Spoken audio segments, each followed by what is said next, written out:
It's Yalla Home. Yalla Home. With Anna Schofield. And Big Hass. Live till 8 here with Anna and Hass. Just before I talk about the NBA, our own morning Majlis team today actually did an interview with a specialist doctor talking about sickle day awareness. Her name is Dr. Imam Tayram Shamsi, and she's a consultant pediatric hematology oncologist. Wow. Okay, and so that's children, blood. Yeah, so pediatric is kids, isn't it?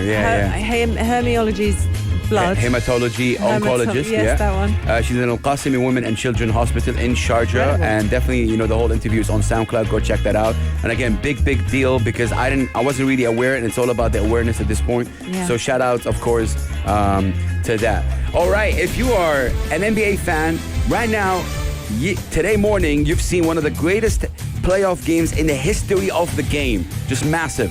Let me just set the whole pin for you. In Eastern Conference, this is the semifinals.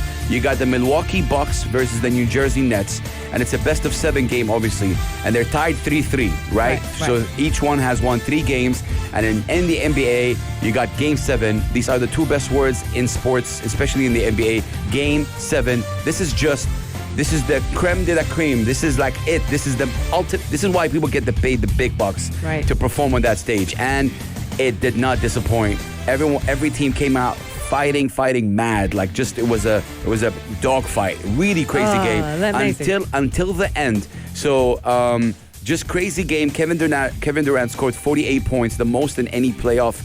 Game 7, history. But then again, Giannis Antetokounmpo and the team played really well, and Milwaukee was able to eliminate the New Jersey Nets on their home floor. Right. Big win. Composure was there, just in terms of the massive win. I'm not going to be able to review every single. If this was a sports show, maybe, but this is it. Incredible game. Now the Milwaukee Bucks has advanced to the finals. They're waiting the results from today's game tonight at 11:30. There's going to be the second half between Atlanta Hawks and you got the Philadelphia 76ers. Right. Also Game 7. Okay. So big deal right there, and whoever wins goes to meet the Milwaukee in the East. In the West, you have already the Western final kind of set up between the Phoenix Suns and Los Angeles Clippers. So that's the picture when it comes to the NBA. But big deal. Trying to take the opportunity to say Giannis Antetokounmpo is from Greece. Yeah. So his story is amazing. Originally Nigerian. His parents, Fodola, they were obviously born in Nigeria, but they went to Greece for a better life. The whole immigration thing, and again, big up for that because people leave to better countries to better their lives. Yes. They took their nationality and they became obviously Greek, and it was just massive. And then his story is just wow. He used to sleep in the basketball floor, just following up his dreams, and wow. And now he is in the biggest stages. What's fascinating is this. And I talked about it because after the game, something crazy happened, and I'll tell you about it in a second. But after the whole game is finished, there was around 1,500 people from Greece. They were holding the Greek flag. You don't see that along the NBA. It's an American sport. Yeah. But one player who is not American.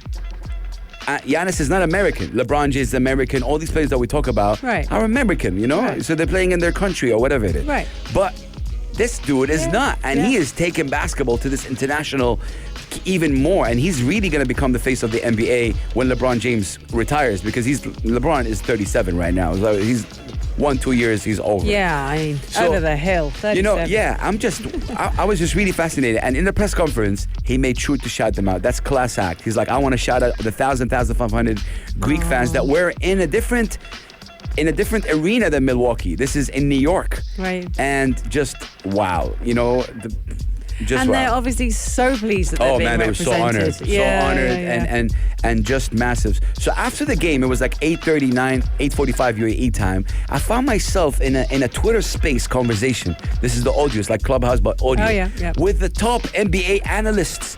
And they got me on stage and I spoke. And they said, what time is it there in the UAE? I said, you're a good fan. Oh my God. And they started asking me questions. It felt like the whole direction of the conversation shifted. They started asking me, do people in the UAE like LeBron James? Are they fans of Giannis? Right. What is the whole vibe? I'm like, no, we have a big community of basketball here. And they're like, I took the contacts and we shared it. And was me speaking to NBA analysts has been a dream. It's been just wow. So me having this conversation even on Twitter. What time in the morning was it? Was 8:45 and my wife was like, yo, dude, you've been up since 4. Like, what are you doing? Done with the basketball thing. I'm like, yeah, I mean, it's a passion. And just, wow, just incredible stuff. Yeah. Euro 2020, Anna. Updates with the England and Scotland. This was the highlight of the weekend. Yeah, it was supposed to be the highlight of the weekend. I think that everybody else played better football actually than my two loves. And I'm half Scottish and half English, so I went into this with a considerable amount of passion. And I think like many other English supporters and Scottish supporters, we were all waiting for what was perceived to be a grudge match. Very competitive. No one wanted to lose this one. All of that jazz. And that I should have come away from this game as excited as you are about the NBA game that you watched this morning. I was going to say last night, but this morning. No, I should be here going, and then this happened, and then this happened, and then this happened. Do you know what? There weren't even any good fouls. There was nothing to write home about. It was the dullest game of football. And look, I totally understand, but this is still in the early stages. So the picture of the group right now, you got Czech in the first place, England second, Croatia third, and then Scotland with fourth. Now it's a tech game because I believe the next game is going to be between England and, if I'm not mistaken, Croatia. In this group? In this group? I thought England were finished actually. But no. Right. There's one more game. There's one more game, okay. There's one more game. So whatever England is playing, they need to obviously win that. Just to make sure, England, Croatia, they play Tuesday, 11 p.m. as well. Right. Sorry, England, Czech. Sorry, I take that back. England, Czech play on Tuesday at 11 p.m. Because aren't Scotland playing Croatia? Actually, what's interesting, and this is amazing, because this is the third game, you're gonna have two games at the same time for the whole adrenaline rush. Right. So Croatia, Scotland plays 11 p.m. At the same time in a different arena. Czech and England will play. Right. And this is where it gets tricky right now because it's a very tricky situation. Oh, who scored? The amount of goals play a role right here. Scotland needs to win to actually do anything. I feel like Scotland is Scotland definitely needs to win to do anything because they have 1 point. So I think they're out. Yeah, I mean, let's talk about it a little bit. So you have England and Czech right now playing. If they both tied, right, and the other team also ties, only Czech and England will pass to the second round. Right, so England thinks it's through, so it doesn't care. England needs to win. Like, England need to win. They cannot lose because if they lost and Croatia or Scotland won, guess what? They're out. Yeah. Yeah, I wouldn't put it past my team. I'm so disappointed. Honestly, they're out depending on the goal thing. That's why this. That's why it's important. This group is turning to be out crazy in terms of goals because they all are. They have Czech with 4 points, England with 4 points, Croatia with 1 point, Scotland with 1 point. Right. So if Scotland beat Croatia, Scotland will have 4 points, and if England loses, Scotland and England will be tied, and it was just it's a whole mathematical thing right now. It is, and they're playing the numbers game. Yeah. I think the politics showed. Very defensive game between England and Scotland. The setup, Scotland's lineup was incredibly. It was all in defence. I think they had one attacker and a chicken deciding that they would actually play, go for a goal.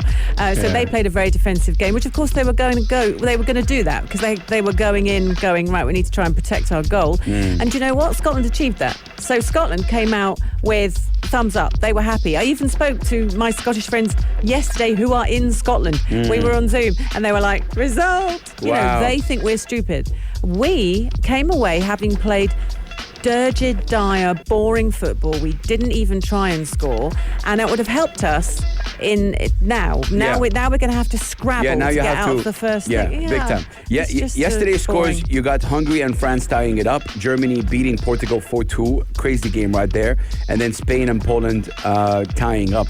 Today at 8 o'clock we got Italy and Wales, and Switzerland and Turkey also at the same time. Right. And this is now it's becoming obviously more interesting, and now this is the it's getting more enticing to watch. Gets good the next round. It definitely gets good right now. So this is the updates. We're going to be right back. If you liked this episode of Yalla Home, drop a like and subscribe. 95. Be sure to follow us on Instagram for all our daily updates and top stories.